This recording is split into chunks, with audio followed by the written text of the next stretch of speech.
रवि नाम का एक लड़का दिल्ली की किसी फैक्ट्री में सफाई का काम किया करता था। उसके घर से फैक्ट्री करीब 5 किलोमीटर दूर थी। वो हमेशा अपनी साइकिल से ही फैक्ट्री जाता था। रोज की ही तरह आज भी वो घर से फैक्ट्री के लिए निकला।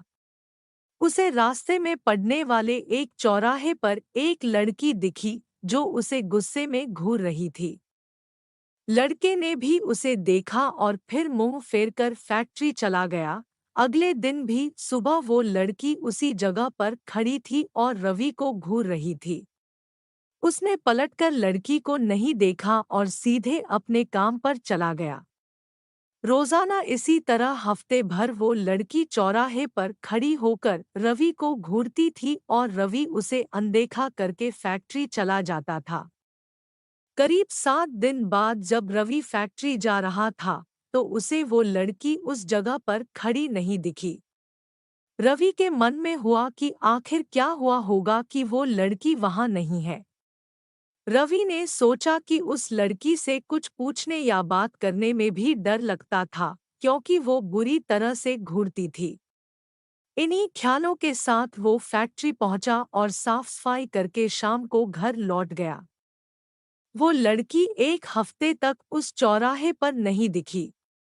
एक दिन जब शाम को वो लड़का घर पहुंचा तो उसे अपने बेड पर एक चिट्ठी दिखी। उसमें लिखा था, मेरा नाम प्रीति है। मैं तुम्हें एक हफ्ते पहले रोज एक चौराहे पर दिखती थी। कल शाम तुम वहीं पर खड़े होकर मेरा इंतजार करना। उस चिट्ठी में एक फोटो भी थी जो उसी चौराहे पर खड़ी लड़की से मिलती थी। लड़के के मन में हुआ कि आखिर इसे मेरे घर का पता कैसे मिला होगा और ये चिट्ठी मेरे बेड तक कैसे पहुंची। इसी सोच के साथ वो सो गया। अगले दिन उठकर जब काम में जाने लगा तो उसे चिट्ठी वाली बात याद आ गई। साइकिल से वो सुबह फैक्ट्री पहुंचा और दिन भर उसी लड़की के बारे में सोचता रहा। शाम को वो उस चौराहे पर पहुंचकर उस लड़की का इंतजार करने लगा।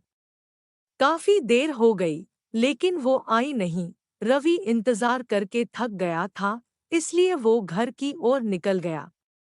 घर पहुंचते ही उसने सोचा कि क्यों न चिट्ठी पर लिखे हुए पते पर जाकर ही उस लड़की से मिल लिया जाए। रात होने को थी, इसलिए उसने सुबह सुबह उस लड़की के घर जाने की सोची। सुबह होते ही जल्दी तैयार होकर रवि चिट्ठी पर लिखे पते पर पहुंच गया। वहां जाकर जब उसने घर की घंटी बजाई तो एक आदमी बाहर आया। उससे रवि ने कहा कि मुझे प्रीति से मिलना है। यह सुनते ही वह व्यक्ति चौंक गया। जवाब में उसने पूछा, क्या प्रीति से मिलना है? उसे मरे हुए तो 2 महीने हो गए हैं। तुम्हें अब उससे क्या काम याद आ गया? यह सुनते ही रवि के होश उड़ गए। डर के मारे शरीर कांपने लगा। किसी तरह खुद को संभालकर रवि घर पहुंचा और चिट्ठी को जला दिया। उसके मन में कई तरह के सवाल उठने लगे। उसने सोचा कि वो लड़की जो मुझे रोज दिखती थी वो भूत थी। मुझे एक भूत ने चिट्ठी भेजी थी। यही सोचकर वो घर में दुबक कर बैठ गया। उस दिन से रवि न तो रास्ते में किसी को देखता था और न ही किसी अनजान इंसान के बारे में सोचता था।